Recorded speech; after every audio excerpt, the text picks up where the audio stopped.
நீவா நேயர்கள் அனைவருக்கும் அன்பான வணக்கம். இது உங்கள் பாலிடிக்ஸ் பசங்க.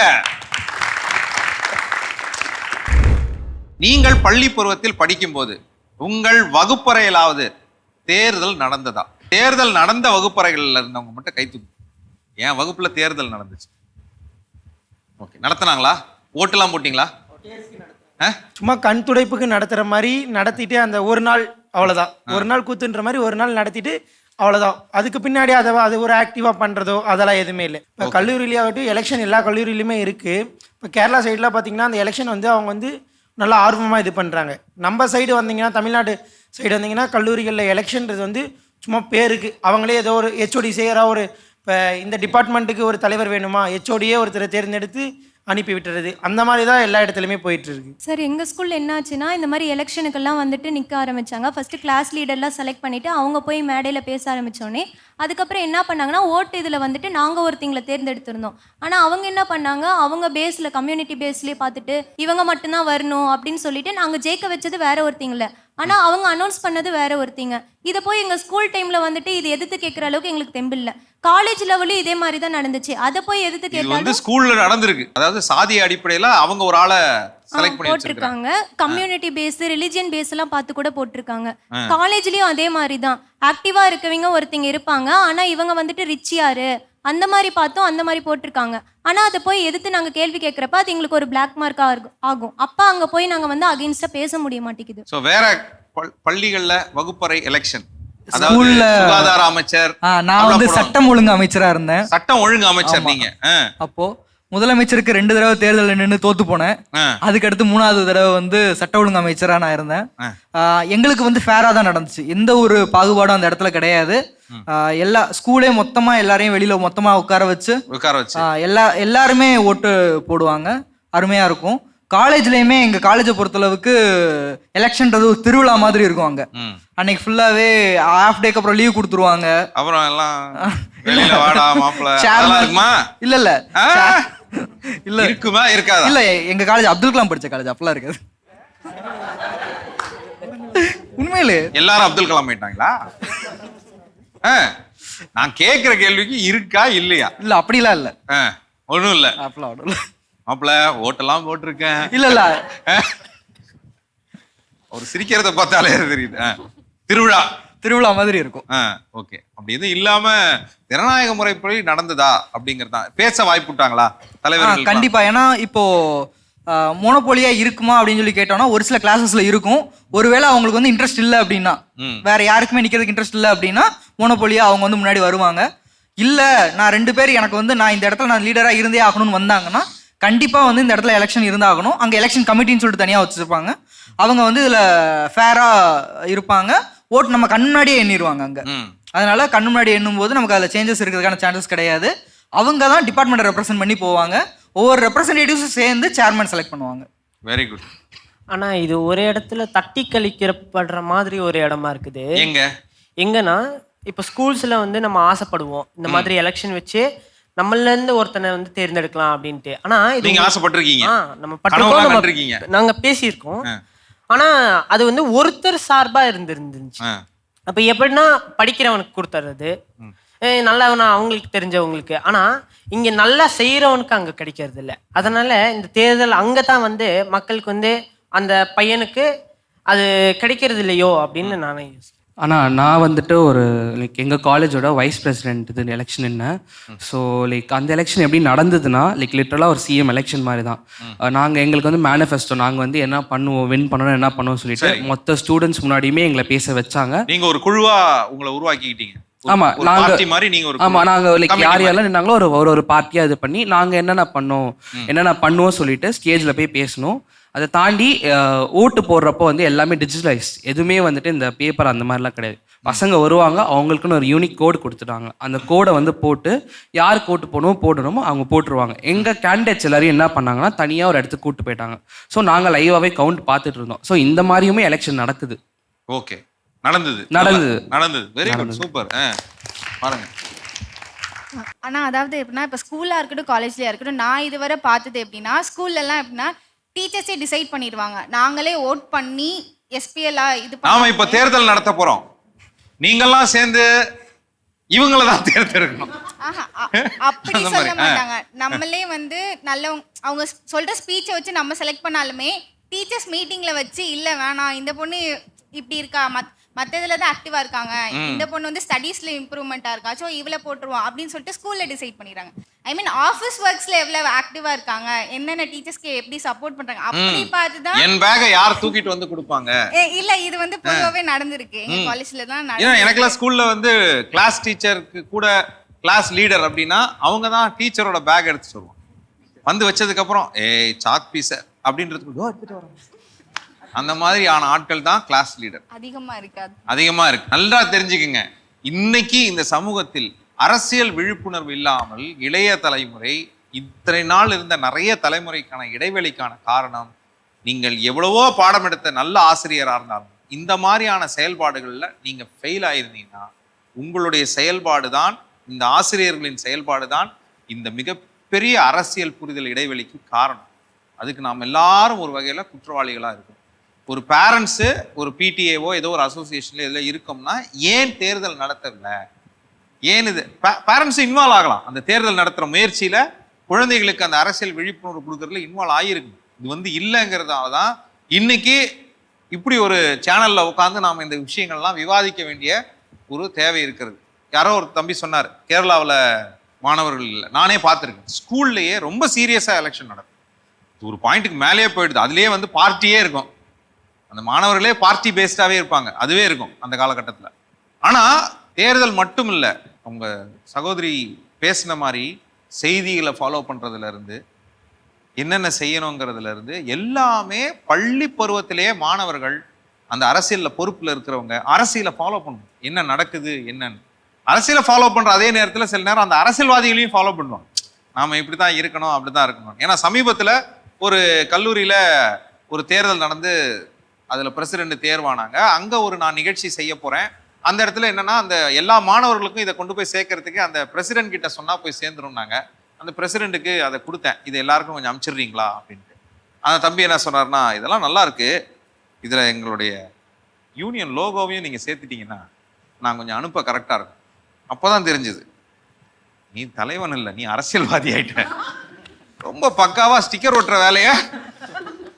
அதாவது அரசியல் கற்றுக்கொள்வதில் அரசியலை எப்படி கற்றுக்கிறாங்க அப்படிங்கிறது இருக்கு இல்லையா, தன்னலமற்ற பொதுவான ஜனநாயக பூர்வமான தலைமைத்துவத்தை வழிநடத்துற பிறர் நலன் குழு நலன் இந்த மாதிரி சமூக நீதியை நிலைநிறுத்துற அரசியலை தாண்டி அரசியல்வாதிகள் இன்னைக்கு சமூகத்துல சில அரசியல் பண்றாங்க இல்லையா, வாக்கு அரசியல், இல்லீகல் ஆக்டிவிட்டிஸ், ஸ்டாம்ப் அடிக்கிறது, இந்த மாதிரியான வேலைகள் எல்லாம் செய்வதை அரசியலாக என்ன பண்ணிக்கிறாங்க, கற்றுக்கொள்கிறார்கள். இது ஒரு பெரிய கேப்பா இருக்கு.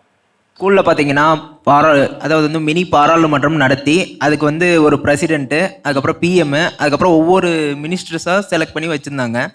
இப்போ வந்து நான் வந்து விளையாட்டுத்துறை அமைச்சராக இருந்தேன். இப்போ வந்து எந்த ஒரு பால் எடுக்கணுனாலையும் எந்த ஒரு எக்யூப்மெண்ட்ஸ் உள்ளேருந்து எடுக்கணுனாலையும் என்னை கேட்டுட்டு தான் வெளியே போகணும். என்கிட்ட லாஸ்ட்டாக அந்த மனு இது எந்த அளவுக்கு போயிடுச்சுன்னா, ஒரு எக்ஸ் மினிஸ்டர் வந்து வராரு, இப்போ அவர் எக்ஸ் மினிஸ்டராக இருக்கார். அவர் எங்கள் ஸ்கூலுக்கு வரும்போது எங்ககிட்ட வந்து விளையாடுறதுக்கு ஃபெசிலிட்டிஸ் இல்லை, சின்னதாக இருக்குது கிரவுண்டு, அதுக்கு நாங்களே மனு கொடுக்குற அளவு எங்களை அந்த சின்ன பாராளுமன்றம் வளர்த்தி விட்டுருச்சு. ஓ, அந்த அளவுக்கு போயிட்டீங்க. Very good. மாணவர் பாராளுமன்றம், குழந்தைகள் பாராளுமன்றம் கேள்விப்பட்டிருக்கீங்களா? உங்க ஊர்ல ஏதாவது நடக்குதுன்னு யாருக்கா தெரியுமா? எங்க ஊர்ல நடக்குதுங்க. யாராவது பார்த்துருக்கீங்களா? ஓகே, இந்த நிகழ்ச்சி பார்க்குறவங்களுக்கும் உங்களுக்கும் சொல்றேன், பல இடங்கள்ல வாரம் அல்லது மாதத்துக்கு ஒரு முறை இருமுறை குழந்தைகள் பாராளுமன்றம் பல மாவட்டங்கள்ல நடத்துறாங்க. ஸோ அந்த குழந்தைகள் பாராளுமன்றம் பல அமைப்புகள் குழந்தைகளுக்கு ஜனநாயகத்தையும் தலைமை பண்பையும் வலியுறுத்துவதற்காக கற்றுக் கொடுப்பதற்காக இது ஒன்று செய்கிறாங்க. இங்கே போய் பார்க்கலாம். அதே மாதிரி நான் கொஞ்சம் குழந்தைகள்லாம் எங்கள் ஏரியாவில் ஆர்கனைஸ் பண்ணுறோம், எங்களுக்கு இதை செய்து கொடுக்க முடியுமா அப்படின்னு நீங்கள் என்ன பண்ணிக்கலாம், அவங்களோட கொலாபரேட் பண்ணலாம். ஸோ நம்ம இன்ஸ்டாவில் கொலாப் பண்ணுறது ஒரு பக்கம் இருந்தாலும் நம்ம சமூகத்தில் சில விஷயங்கள் இந்த மாதிரி விஷயங்களை கொலாப் பண்ணால் நல்லாயிருக்கும். நீங்கள் என்ன நினைக்கிறீங்க? இது பயனுள்ளதாக இருக்கும்னு நினைக்கிறீங்களா? இந்த மாதிரியான சார், நீங்கள் இப்போ ஆரம்பத்தில் கேட்டிங்களா இளைஞர்களுக்கு வந்து அரசியல் ஆர்வம் இருக்கா அப்படின்னு. இப்போ குழந்தைகளுக்கு நம்ம இப்போயே கொடுக்கும்போது அந்த இடத்துல அவங்க ஆர்வம் வந்து இருக்கணுங்கிறது அவசியம் இல்லை, அவங்க தானாகவே அரசியல் செய்ய ஆரம்பிச்சிருவாங்க. ஓகே. ஆனால் நான் ஒரு நியூஸ் பேப்பர்லேருந்து செலக்ட் ஆகி நான் 6வது படிக்கும்போது அப்போ அவங்க வந்து பட்டசபைன்னு ஒன்று நடத்துனாங்க. பட்ட சபை என்ன அது புதுசா இருக்கு? சட்டசபையை அவங்க வந்து பட்டம் அப்படின்ற ஒரு நாளிதழில் அது வழியா கூப்பிட்டு பல இடத்துல இருந்து வந்திருந்தாங்க. நிறைய குழந்தைகள் தான். எல்லாத்தையும் வந்து ஒரு 6வது படிக்கிறதுலேருந்து தேர்ந்தெடுத்து அவங்கள வந்து பட்டசபை அப்படின்னு ஒரு இது பண்ணியிருந்தாங்க. அதுல சபாநாயகர் எல்லாருமே எல்லா அமைச்சர்களும் உட்காந்து அவங்க என்ன பேசுவாங்க, எப்படி பேசுவாங்க, அங்க என்ன நடக்கும் அப்படின்றத ஒரு காணொலியா அவங்க வந்து சில பேர் சொல்லுவாங்க அந்த மைக்க தூக்கி அடிச்சாங்க, பேப்பர் வீசி அவங்க வந்து உண்மையிலேயே அந்த இடத்துல வந்து பேப்பர் வீசி அவங்க வந்து ரிசைன் பண்ற மாதிரி எல்லாம் பண்ணி ஓகே ஆனா இது வந்து தவறு, இப்படி நடக்க கூடாது அப்படின்றதையும் காட்டினாங்க. வேட்டியை கழட்டுறது, சட்டையை கழட்டுறது, இதெல்லாம் செய்யக்கூடாது அப்படின்னு சொன்னாங்க. Okay, very good. நீங்க அதுல என்னவா இருந்தீங்க? நான் நிதி அமைச்சரா இருந்தேன். ஆஹா, நல்லா இருக்கு பாருங்க அனுபவம். ஆனா நிதி அமைச்சரெல்லாம் நீங்க உங்களுக்கு அனுபவம் வந்திருக்கு. ஆனா நாங்க முதல்ல நிறைய டாபிக் பேசணும். அரசியல்ல இளைஞர்கள் வருவாங்களா? நீங்க வாயை திறக்கலையே. ஏன் ஏன் உங்களுக்கு இன்ட்ரெஸ்ட் இல்லையா அரசியல்ல? இருந்துச்சு, ஆனா இருந்துச்சா? ஏன் போச்சு? எதனால போச்சு சொல்லுங்க. ஒரு இளைஞரோட குமுறல் நாங்க கேட்கறோம். ஏன் உங்களுக்கு அரசியல் ஆர்வம் போயிடுச்சு? ஸ்கூல்ல அரேஞ்ச் பண்ணியிருந்தோம், ஆனா அது வேணாம் அப்படின்னு சொல்லிட்டாங்க. அதுல இருந்து இன்ட்ரெஸ்ட் கம்மியாயிருச்சு. ஒரு உத்வேகம் இருந்துச்சு, ஆனா தட்டி கழிச்சப்பட்ட மாதிரி இருந்துச்சு. அதனால விட்டுட்டீங்க. பாத்தீங்களா, யாரோ ஒருத்தங்க என்ன பட்ட சபையெல்லாம் போய் நிதி அமைச்சரா இருந்தவரை தட்டி கழிச்சு இப்படி ஆக்கி விட்டீங்க பாருங்க. ஓரமா உட்காந்துருக்கு.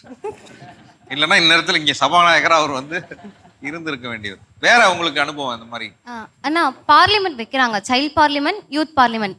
ஆனா யூத் பார்லிமெண்ட்லயே அரசியலை பத்தி பேசல. எப்படி சைல்ட் பார்லிமெண்ட்ல பேசுறாங்கிறது எங்களுக்கு புரியல. பேச மாட்டேங்கிறாங்க. இப்ப வந்து உங்க டீமுக்கு நீங்களே ஒரு பேரை சூஸ் பண்ணிக்கோங்கிறாங்க. இப்போ நாங்க சூரியன் நாங்க வச்சுக்கிறோம் அப்படின்னாக்கா வேணாம், அது அரசியல் சம்பந்தப்பட்டு இருக்கு அப்படின்னு ஏன் சொல்லணும்? அது ஒரு பேர் அப்படின்னு அவங்க எடுத்துக்கலாம். ஏன் அரசியலை பத்தி பேச மாட்டேங்கிறாங்கன்னு எங்களுக்கு புரியல. அப்புறம் எப்படி நாங்க கத்துக்க முடியும்? எங்களுக்கு அப்புறம் வரப்போறவங்களுக்கு நாங்க எப்படி சொல்லி தர முடியும்? ஓகே, எது வச்சாலும் ஏதாவது ஒண்ணு வந்துருது இல்லையா? சூரியன் வச்சா அது ஒரு கட்சிக்கு வந்துருது. வாழை இலைன்னு வச்சா ஏன் இலைன்னு வைக்கிறீங்க அப்படின்னு வந்துருது இல்லையா? பயப்படுறாங்க, அரசியலை பத்தி பேசுறதுக்கே பயப்படுறாங்க. ஸ்கூல்ல எல்லாம் ஹிஸ்டரி குரூப்னு இருக்கு, ஆனா அதை பத்தி எதுவுமே பேசுறது கிடையாது. அப்புறம் எதுக்கு அந்த குரூப் ஸ்கூல்ல வைக்கிறாங்கன்னு தெரியல. படிக்க வைக்கிறாங்க, அதுவும் வந்துட்டு அதுல இருக்குல்ல சபையை பத்தி எல்லாம் இருக்குல்ல, ஏன் அதை எக்ஸ்பிளைன் பண்ண மாட்டேங்கிறாங்க? ஆக்சுவலி எங்க ஸ்கூல்ல ஹிஸ்டரி குரூப் வந்து படிக்காதவங்களுக்கான இருக்கிற குரூப். அங்க குரூப்புக்கு போனா நீங்க வந்து படிக்காத ஒஸ்ட் ஸ்டூடெண்ட், அதனால எங்க குரூப் போற அப்படின்னு சொல்லுவாங்க. ஓ, சொல்லி அனுப்பும் போதே ஆமா ஒரு படிப்பு வரலையா, அதான் நீ அங்கதான் போக லாய்க்கு, அதுக்குதான் லாய்க்கு. இங்க பார், இப்படி எல்லாம் பண்ணிட்டு இருந்த உன்னை ஹிஸ்டரி குரூப்புக்கு அனுப்பிச்சிருவேன்.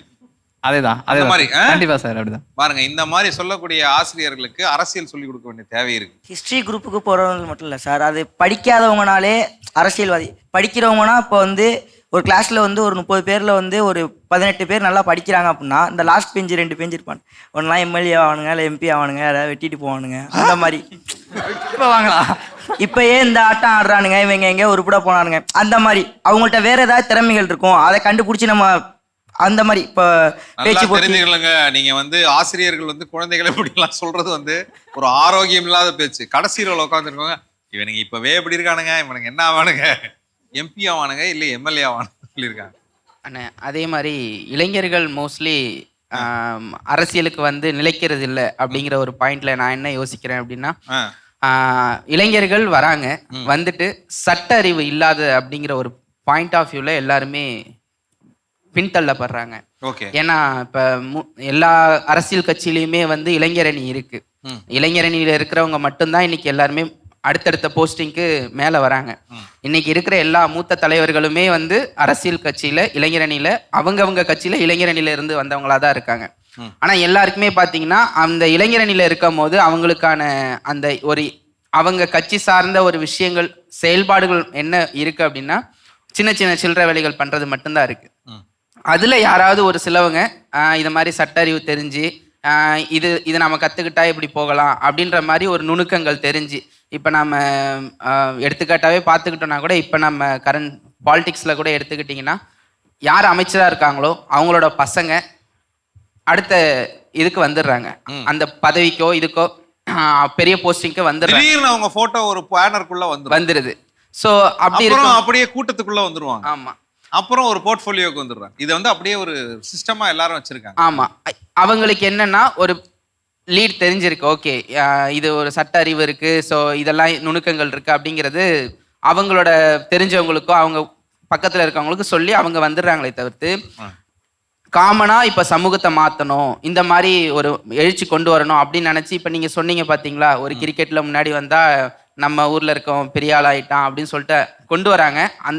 அதன் மூலியமா வாக்கு சேகரிச்சுட்டு அந்த பையனை விட்டுறாங்க. ஸோ அவன் மூலியமா வர்ற வாக்கை யூஸ் பண்ணிக்கிறாங்க. அதுக்கடுத்து அந்த பையனை விட்டுறாங்க. அந்த பையனுக்கான ஒரு பின்னாடி ஃபியூச்சருக்கு என்ன உனக்கு அரசியலுக்கு தேவையோ அதை யாருமே எஜுகேட் பண்றது கிடையாது. அதுல நம்ம பின்தங்குறோம். இது எங்க இருந்து ஆரம்பிக்குதுன்னா நம்ம பள்ளிக்கூடத்துல இருந்தே ஆரம்பிக்குது. ஓகே, பாராளுமன்றம் சொல்றாங்க, பாராளுமன்றத்துல துறை ஒதுக்குறாங்க. இத்தனை பேர் இங்க பாராளுமன்றத்துல இருந்ததா இப்ப நான் படிக்கும் போது இந்த பாராளுமன்றத்துல நான் இருக்கும் போது எனக்கு எங்க பள்ளிக்கூடத்துல பாராளுமன்றம்லாம் எதுவும் நடக்கல. இப்ப இங்க இருக்கும் போது சொன்னவங்க, ஆனா என்கிட்ட அவங்களுக்கு ஒரு கேள்வி என்கிட்ட என்ன ரைஸ் ஆகுதுன்னா, பாராளுமன்றத்துல இருக்கும்போது சட்டத்தை பத்தி எதுவும் சொல்லியிருக்காங்களா, நமக்கான அடிப்படை உரிமைகள் என்னங்கிறத நம்ம ஸ்கூல்ல இருந்து சொல்லி கொடுத்துருக்காங்களா அப்படின்றது எனக்கு ஒரு கேள்வி ரைஸ். ஏன்னா நான் அந்த பாராளுமன்றம் நான் அதெல்லாம் எதுவுமே நான் அனுபவிச்சது இல்லை. ஸோ பண்ணவங்க கிட்ட எனக்கு ஒரு கேள்வி கேட்கணும்னு ஆசையா இருந்துச்சு. அந்த மாதிரி சட்ட அறிவு உங்களுக்கு எதுவும் சொல்லி கொடுத்தாங்களா? சொல்லுங்க, அவர் கேட்கிறார், ஏதாவது சொல்லி கொடுத்தாங்க. இதுல நீங்க என்ன சொன்னீங்கன்னா, ஃபுல்லா எல்லாருமே வந்து ஆசிரியர்களே சொல்லிக்கிட்டே இருக்கிறீங்க. இப்ப ஆசிரியர்கள் சரி உங்களுக்கு கொஞ்சம் சொல்லி கொடுக்குறாங்க, சொல்லி கொடுக்கல, ஓகே, நீங்க அதை அப்படியே வீட்டுக்கு வந்து கேளுங்களேன். இப்போ ஒரு ஏரியாவை பொறுத்த வரைக்கும் அரசியல்கள் வேற மாதிரி இருக்குது. இப்போ எனக்கு வந்து ஒரு எக்ஸ்பீரியன்ஸ் நடந்திருக்குது. இப்போ எப்படின்னா, இப்போ நீ வந்து இந்த கட்சியில இருக்கவனா இருந்தன்னா, இப்போ ஒரு 2 பசங்களுக்குள்ள சும்மா பேசுறாங்க, சும்மா ஏதோ ஒரு சண்டை வருது. இப்போ அந்த பையன் வந்து அந்த கட்சியில இருக்கிறான் அப்படின்னா அந்த பையன் எதுவுமே பண்ணல, பாவப்பட்ட பையனை வந்து இது பண்றாங்க. அது இதை பார்த்துக்கிட்டு பெற்றோர்கள் எல்லாருமே வந்து பசங்களை வந்து அரசியல விடுறதுக்கே பயப்படுறாங்க. அதாவது அரசியல் சார்பு இருக்கிற பசங்கன்னா அவங்க மேல கேஸ் எடுக்கிறது கிடையாது. அவங்களுக்கு வந்து ஒரு தனியா பாக்குறாங்க, அவங்க வந்து ஒரு பெரிய ஆட்கள் அப்படிங்கிற இது. அரசியல் அப்படின்னு சொல்லும்போது இப்போ பல பேரோட புரிதல் என்ன அப்படின்னா, அரசியல் கட்சிகளை தான் அரசியல் அப்படின்னு சொல்லி புரிஞ்சு வச்சிருக்காங்க. அதுதான் பெரிய பிரச்சனையா இருக்கு. அரசியல் அப்படிங்கிறது அரசியல் கட்சிகள் கிடையாது. நம்ம ஒரு நாட்டை நிர்வகிக்கக்கூடிய சட்டங்களையா இருக்கலாம், இல்லை விதிமுறைகளையா இருக்கலாம், அதை ஆளக்கூடிய அந்த விதம், அந்த இயல்பு, அதுதான் வந்து அரசியல். ஆனா இன்னைக்கு நம்ம மத்தவங்க கிட்ட கேட்கும்போது அவங்க வந்து அரசியல் அப்படின்னாலே அரசியல் கட்சிகளை மையப்படுத்துறாங்க. அதனாலதான் அவங்க கொள்கை அப்படின்னு சொல்றத மறந்து யார் அதுல தலைவரா இருக்காங்க, அந்த கட்சியோட தலைவர் யாரு அப்படிங்கிறத மையப்படுத்தி தான் போறாங்களே தவிர கொள்கைகளை மையப்படுத்தி போறவங்க ரொம்ப குறைவு. ஏன் அப்படின்னா, சின்ன வயசுல இருந்தே இப்ப சொல்லி கொடுக்கறவங்களுக்கு முதல்ல அரசியல் என்ன அப்படிங்கிறது தெரியணும். சொல்லி கொடுக்கும் போதே நாம அரசியல் கட்சிகளை மையப்படுத்தி சொல்லி கொடுக்கும் போது அது அரசியல் சாக்கடை, அரசியல்னா சாக்கடை அப்படின்னு சொல்லக்கூடிய ஒரு மனநிலையை சின்ன வயசுல இருந்தே பிள்ளைங்களுக்கு உருவாக்குது. அப்புறம் சிம்பிள் ஆயிடும், அரசியல்னா சாக்கடை, அவங்க நடத்துவாங்க சாராய கடை இல்லையா? இது ரெண்டும் கலந்து என்ன ஆகும் அப்படிங்கிற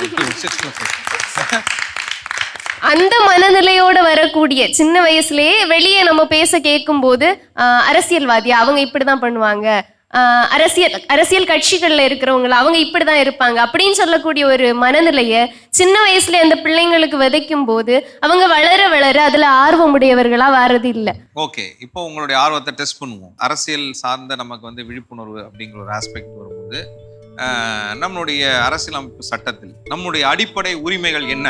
தகவல் அறியும் உரிமை சட்டம், ரைட் டு ப்ராப்பர்ட்டி இப்போ ஃபண்டமெண்டல் ரைட்ஸ்ல இருந்து எடுத்துட்டாங்க. உங்களுக்கான சாமி நம்பிக்கை இது வந்து அடிப்படை உரிமையில வருமா வராது? அடிப்படை உரிமைகள் மனிதர்களுக்கு என்ன, அந்த உரிமைகள்லாம் என்ன, அது யார் யாருக்கு எங்கெங்க கிடைக்கும், இந்த தகவல்களை நாம அப்டேட்ல வச்சுக்கலாம். எப்படிலாம் நீங்க அப்டேட் பண்ணிக்கலாம்னு நினைக்கிறீங்க?